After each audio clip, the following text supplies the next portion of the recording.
air we breathe is a mixture of gases and particles. Most are essential for life. However, some trace gases can be harmful to health, even in small doses. In this chapter, you will learn about the components of the air you breathe, how they got there, how they can be removed, and how they can impact human health, for better or for worse.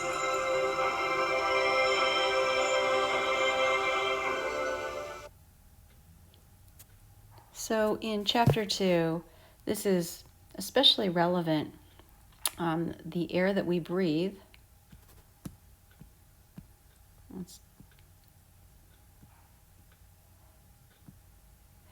is something that we hope is clean. We hope that we breathe clean air every day, but sometimes it's just not under our control. Every human being on the planet breathes the same air. We share this air. And this shared resource, the air, is something we also leave an imprint on. Like a footprint in dirt, we leave an imprint on the air, an air print. And so this imprint you leave on the air is based on your daily activities. So you breathe in oxygen. Each human breathes in about 3,000 gallons a day of oxygen. And then you exhale carbon dioxide. So if you drive in a car, your car also uses oxygen in a combustion reaction.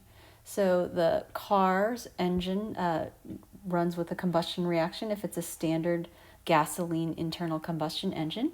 And it's a combustion reaction that is very similar to us humans when we metabolize sugars. It's a combustion reaction.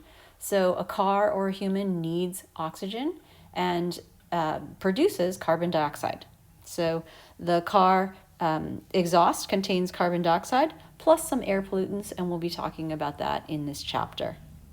But this is part of your air print, is what you exhale, but also from any activities, from driving or even any purchases, anything you bought, it had to get transported here, and that created carbon dioxide from even the, if it came from around the other side of the globe or even just from the other side of the city. On the flip side, though, if you plant a tree today, plants take in carbon dioxide and they exhale or release oxygen. So that's actually an imprint in the opposite direction.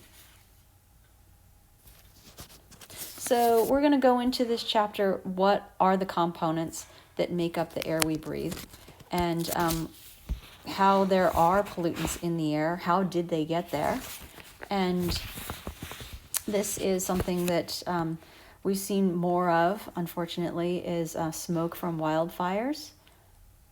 And it's important to know, how do we determine if air is safe to breathe? So there are several sites to check, including the newspaper. The Daily LA Times has what's called the local or California section, and on the back of it, where you would look for the weather, you will always find the air quality report. It's just like a weather report where they predict what the air quality will be, just like you can predict what the weather will be for that day.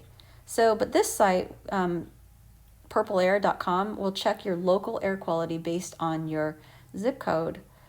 We will also go into this chapter how our individual actions affect the air, whether negatively or positively. And are there ways that we can prevent or limit air pollutants? So because each of us leaves an imprint on the air, and we are trying to move more sustainably and leave less of an imprint.